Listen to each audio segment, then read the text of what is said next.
Eh bien, salut à tous. Ici, c'est Marty. Donc, on se retrouve pour une petite vidéo après 3 semaines d'absence. Donc, c'est une vidéo que j'avais promis de faire à un YouTuber. Je vais citer son nom, c'est Joshua D.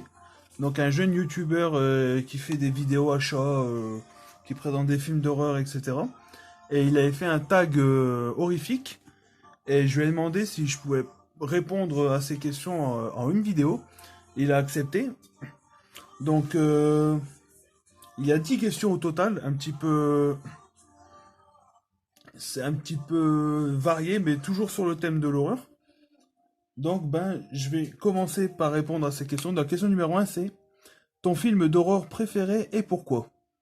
Donc, moi, j'ai envie de citer, je sais pas trop si vous pouvez le considérer comme un film d'horreur, mais je vais citer Les Gremlins, parce que c'est un des films qui m'a fait aimer le cinéma tout court.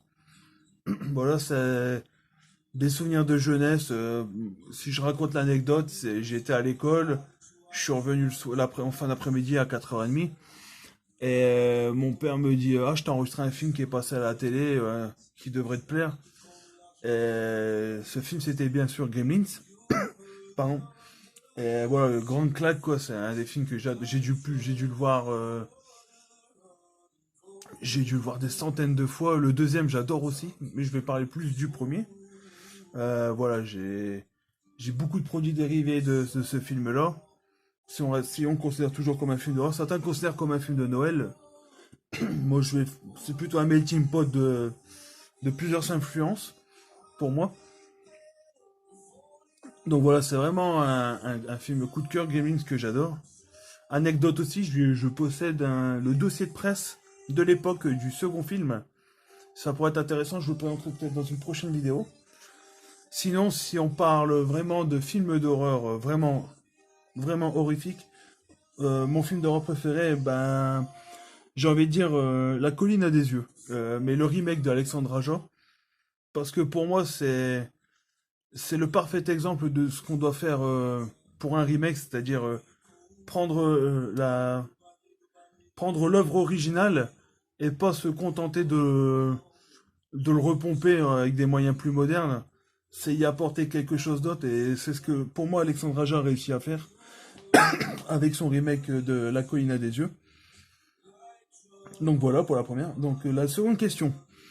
Le film que tu n'oses pas regarder, eh ben c'est très simple, c'est un film que je possède en plus, c'est ça le pire, mais j'ai pas l'envie de le regarder. C'est Serbian Film. Voilà, je vais pas vous raconter l'histoire du film, je pense que vous chercherez par vous-même si ça vous intéresse. Mais il y a des scènes quand je sais qu'il y a des scènes dans ce film que j'ai pas envie vraiment de voir, donc bon, je garde quand même le film dans la collection parce que c'est collection horrifique, mais voilà, j'ose pas le regarder, j'ai pas trop envie, décidément. La question numéro 3. Tac, tac. Le film d'horreur qui t'a fait faire des cauchemars. Donc là, je vais rester toujours dans les films que je regardais petit. Et c'est un film que j'avais en cassette vidéo. Enfin, que mes parents avaient en cassette vidéo. Je regardais ça avec les films le midi avec mes frères et sœurs, mais quand on était petits. Et c'est un film qui s'appelait. Moi, j'avais la VHS, ça s'appelait Le Maniaque. Mais le vrai titre, c'est Puzzle, normalement. Parce que je l'ai récupéré en DVD plusieurs années plus tard. C'est un DVD assez limité à quelques exemplaires. Et donc, c'est un film qui m'a vraiment fait faire des cauchemars quand j'étais petit, à tel point que quand mes sœurs, qui sont plus jeunes que moi pourtant à l'époque, enfin même maintenant, même encore maintenant sont plus jeunes que moi, quand mes sœurs voulaient le regarder, euh, je faisais semblant d'être fatigué pour aller faire une sieste, un truc comme ça, parce que je voulais pas voir ça. Donc ça raconte en gros l'histoire ça raconte un peu l'histoire de Maniac au fait. C'est un psychopathe qui va tuer des femmes et à chaque fois il va récupérer un bras, une jambe, le torse, la tête, tout ça et il va faire une espèce de puzzle dans son placard qui représente sa mère qui est décédée. C'est une mère qui était très possessive, qui l'a bien traumatisé le tueur quand il était petit. Voilà, c'est un film pas très connu, je crois que c'est un film espagnol, un truc comme ça. Voilà, donc quatrième question. Ton thème préféré dans le genre? Donc j'imagine que c'est mon thème horrifique préféré, donc j'ai répondu celui d'Exorciste. Donc thème mythique du cinéma d'horreur. Voilà, j'aurais pu dire aussi celui d'Halloween que j'aime beaucoup. Donc voilà. Cinquième question. Ton dernier film d'horreur vu est le moins réussi. Donc le dernier film que j'ai vu, et je vais vous le présenter dans une prochaine vidéo, peut-être achat. Mais hop, il s'agit simplement de Hellfest. Donc voilà, j'étais pas attiré de base par ce film, mais parce qu'en voyant les bandes annonces, je me suis dit, ah, ça va être un film banal avec un tueur masqué, comme on a vu 1000 fois dans le cinéma d'horreur. Et pour finir, je l'ai regardé hier après-midi, et j'ai vraiment beaucoup aimé ce film. Il y a une ambiance, j'aime bien. Je sais pas si c'est. Je pense que c'est en partie au décor de fête foraine horrifique. Mais voilà, comment dire, j'ai beaucoup aimé ce film-là. Voilà, pour moi, c'est un des. C'est une. Comment dire? Une des dernières nouveautés que j'ai vues et qui m'a vraiment plu. Tac. Et le moins réussi, moi je vais dire. J'arrive pas à regarder quoi, parce que j'arrive pas à me mettre dans l'ambiance. C'est le remake de Freddy. Alors je pense que c'est en partie dû au changement d'acteur. Et voilà, je pense, je sais pas. Je trouve que c'est un remake complètement inutile. Voilà, donc la sixième question. Le meilleur et le pire moment dans un film d'horreur. Donc le meilleur moment, j'ai répondu les jumpscares, quand ils sont bien utilisés, quand c'est bien utilisé, bien amené.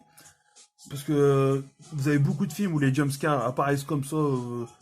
Des fois, il y en a trop, quoi, et franchement, ça marche plus du tout.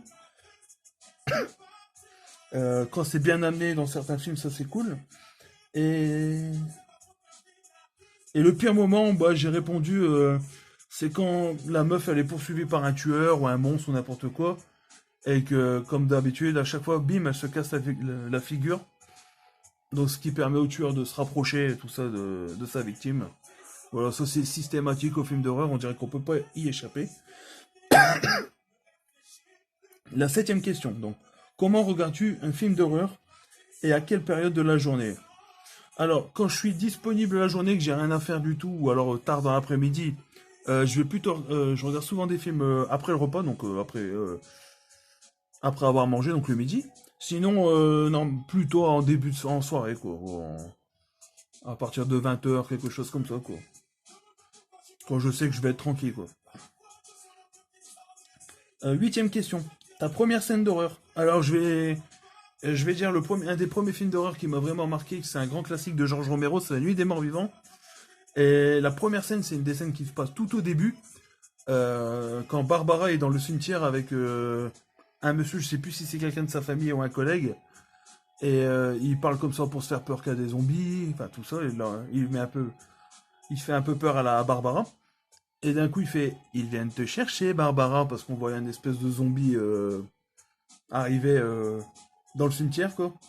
D'ailleurs, petite anecdote, moi ça me fait toujours marrer ce zombie-là, le premier zombie qu'on voit dans La Nuit des Morts Vivants. Regardez-le bien, moi je trouve qu'il a la tête de Nicolas Sarkozy. Voilà, je vous laisse vérifier, vous verrez par vous-même. Quand on le voit arriver, ça me fait rigoler à chaque fois, on dirait Nicolas Sarkozy. Voilà, donc avant-dernière question, donc la neuvième. Le film le plus dégoûtant. Euh, Le film le plus dégoûtant. J'ai mis, parce que j'avais pas trop d'idées, mais un des derniers que j'ai revu, c'est le remake d'Evil Dead que je trouve bien dégueulasse au fait. Voilà, c'est du gore, mais c'est bien, c'est fort horrifique. Pardon. Donc voilà, donc et la dixième question, pardon. Alors là, c'est une petite anecdote aussi. Une expérience bizarre avec un film d'horreur. Alors je vais citer le film Massacre à la tronçonneuse.